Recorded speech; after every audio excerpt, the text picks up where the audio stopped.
अनुगत उद्बोधन देते ही रहते हैं।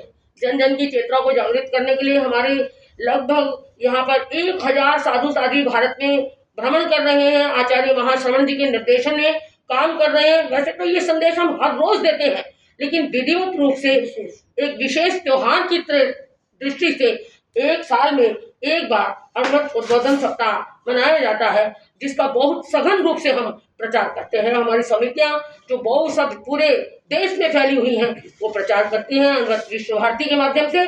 तो ये काम बहुत आगे बढ़ रहा है और आगे बढ़े, हम मंगल कामना करते हैं। कितने वर्षों से ये लगातार होता रहा है? हाँ, ये मैंने अभी बताया था कुछ समय पहले, 70 साल से ज्यादा हो गए, साधिक 70 वर्षों से अधिक हो गए। इस अनुगत उद्बोधन 75वां ये साल चल रहा है। इसकी आवाज जिस समय आचार्य तुलसी ने, गणाधिपति गुरुदेव तुलसी ने सरदार शहर के छोटे से गांव से इसकी बुलंदी आवाज को फैलाया था, और जो राष्ट्रपति भवन से लेकर गरीब की झोपड़ी तक उसने सबको एकदम सचेत किया, ताकि मानवीय और उस समय भारत के प्रथम राष्ट्रपति राजेंद्र बाबू, उन्होंने सबसे पहले अनुगत को स्वीकार किया था, उनके नियमों को स्वीकार किया था।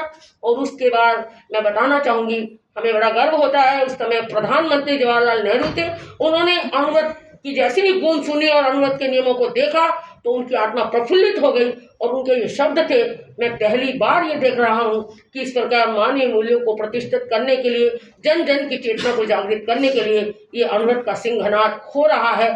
तो इसलिए तब से लेकर आज तक ये निरंतर अपनी गति और प्रगति करते हुए आकाश से ऊंचाइयों का स्पर्श कर रहा है, और हम मंगल कामना करते हैं ये ऊंचाइयां और अधिक हो, आगे बढ़े, और जन जन भारत का बच्चा बच्चा, न कि विश्व का बच्चा बच्चा, अनुगत के नियमों को आत्मसात करके अपने आप को शुद्ध बनाए, अपनी वृत्तियों को शुद्ध बनाए, अपने विचारों को शुद्ध बनाए, और जिसकी एक एक विचार कितने कितने लोगों को प्रभावित करते हैं, तो सारी नेगेटिविटी खत्म हो जाएगी और हम पॉजिटिव जीवन जीते हुए अध्यात्म का जीवन जिएंगे।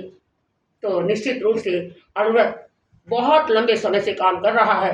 हमारे आचार्य महाप्रज्ञ जी इस दरमियान हुई, अभी वर्तमान में आचार्य श्री महाश्रवण जी, जो अनुगत अनुशास्ता आचार्य महाश्रवण जी, इसको बहुत विस्तार दे रहे हैं, और हमारी श्रावक समाज इस विस्तार को और आगे बढ़ा रहा है। तो हमारा श्रावक समाज चतुर्विध धर्म संघ, साधु साध्वी, श्रावक और श्राविकाएं मिलकर इस काम को बहुत आगे बढ़ा रहे हैं। निश्चित रूप से बहुत आगे बढ़ेगा, बढ़ा है और बढ़ता रहेगा, यही हमारी मंगल कामना है।